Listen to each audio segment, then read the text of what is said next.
I'm Amy from Doodle Dog Designs, and today I'm going to be talking Punchneedle. Today I'm going to make a pin to wear on my coat. I've drawn out a simple sheep here. If you're interested in making the same pin, I'll put a link in the description below to this free pattern. And I'm going to trace it onto my weaver's cloth with my light box. If you've watched a few of my videos, you know that I like to use up scrap pieces of weaver's cloth for my small projects. And so what I do is I'll sew several together so it's big enough to fit on my gripper strip frame. The only trick to this is to make sure that your project is smaller than one of the pieces. You can't punch over the seam. You don't want the project to be going over the seam. You want it all on one piece of fabric. I'm just using a Sharpie marker here, and I'm going to trace the sheep onto my weaver's cloth.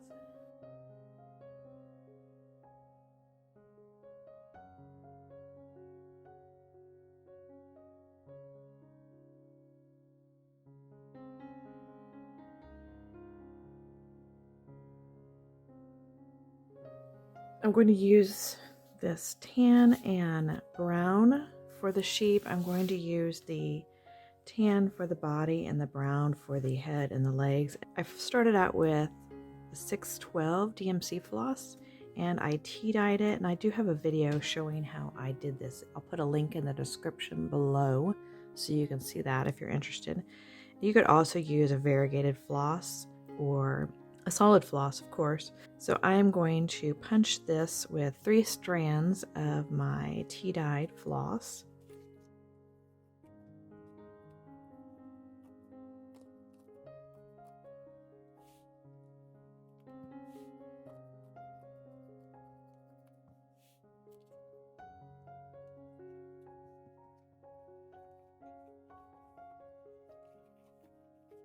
I am going to use my Smart Punch, and I'm going to punch at a punching depth of 1.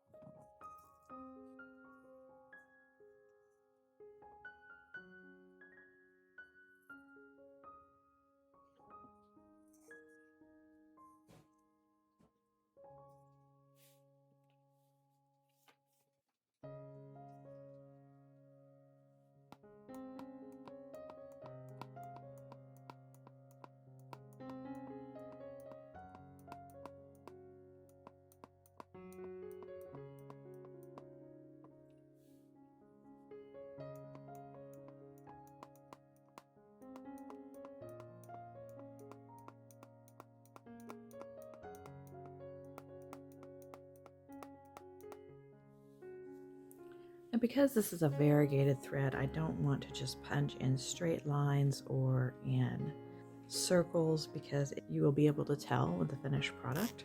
So instead, on the sheep, I'm going to punch in smaller circles.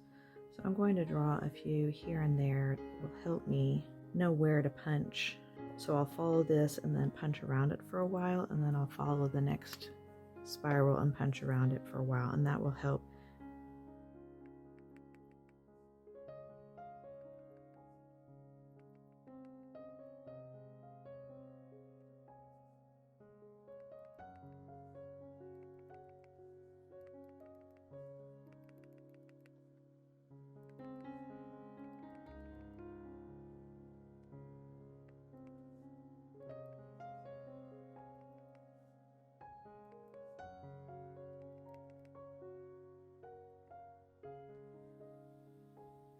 I finished punching the sheep, and now I'm going to use my pinking shears and trim all the way around the sheep, leaving about 1/4 of an inch of empty weaver's cloth all the way around.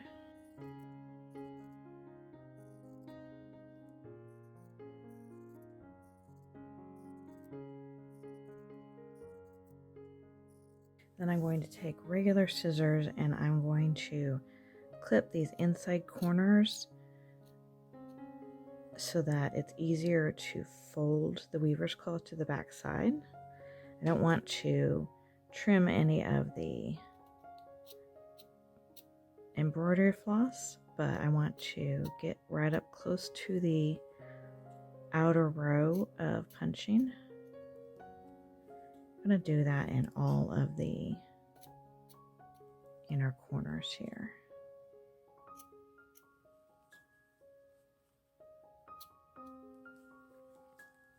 Now I'm going to take it to my iron and I'm going to press all of this empty weaver's cloth to the back so that you can't see it from the front.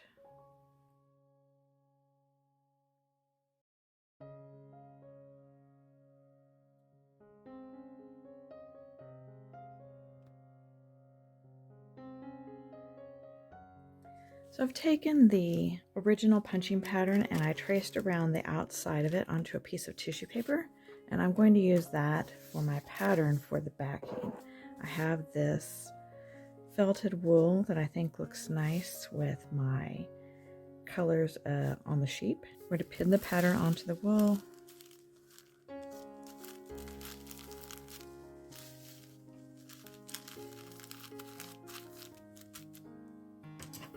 And for this project, I'm going to cut it out just a little bit outside the lines of the pattern.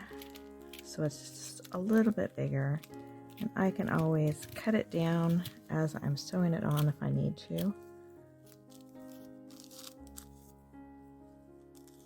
I'm going to save this for later. I will need it again. Smooth out a couple of the edges here.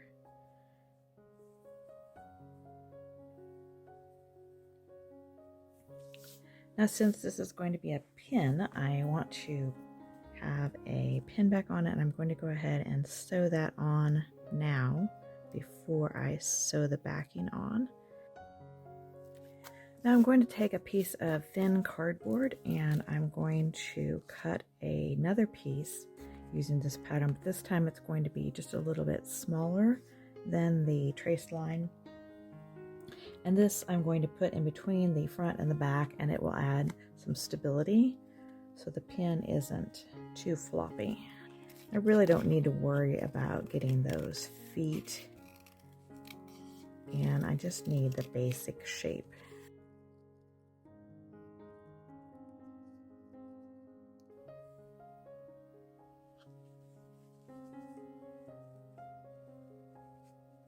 I'm using some thread that coordinates with the backing fabric. That will help to hide the stitches. And I'm going to start along the bottom here, line up the feet. Do that part first, and then I'll work my way around.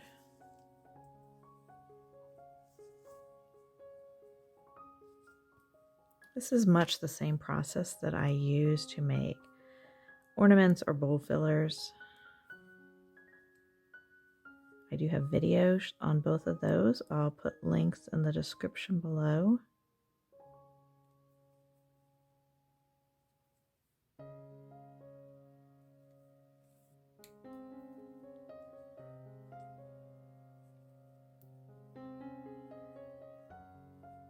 So what I want to do is catch the edge, folded over edge of the weaver's cloth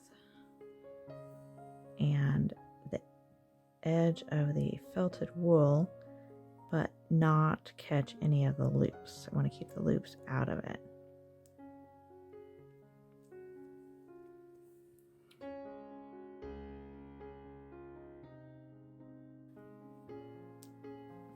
This will bring the edge of the felted wool over to cover that little bit of weaver's cloth there.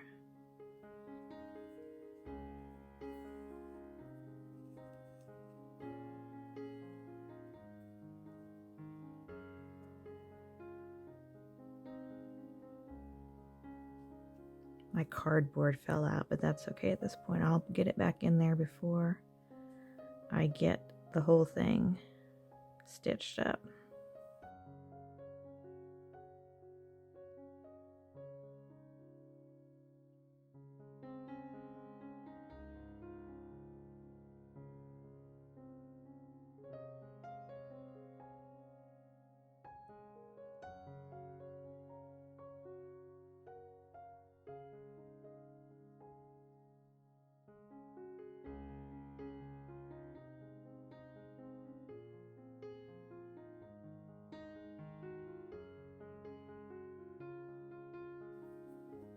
can see how that brings the edge of the wool over and covers up the weaver's cloth.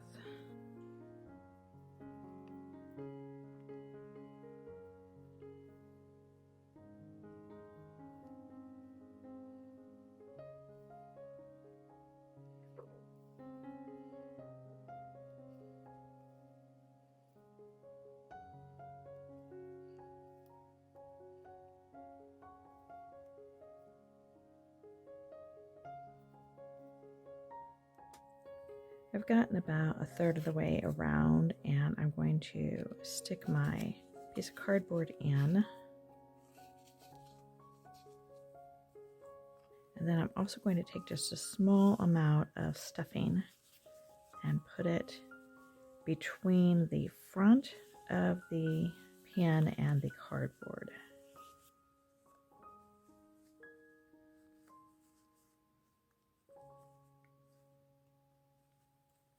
It's just a very small amount, and I really flattened it out.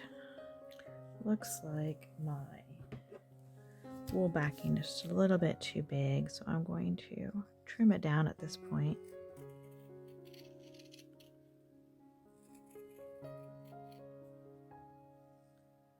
I'd much rather have it be too big than too small.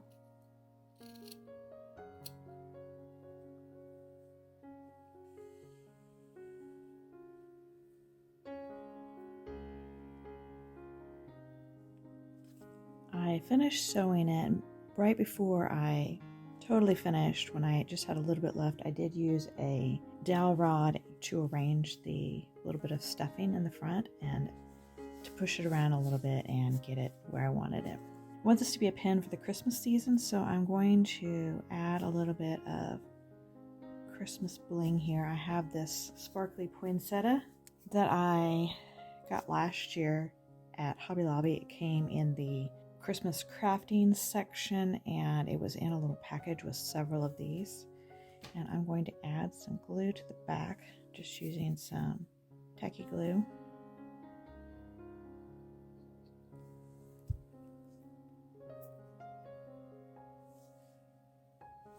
And I'm going to press it on.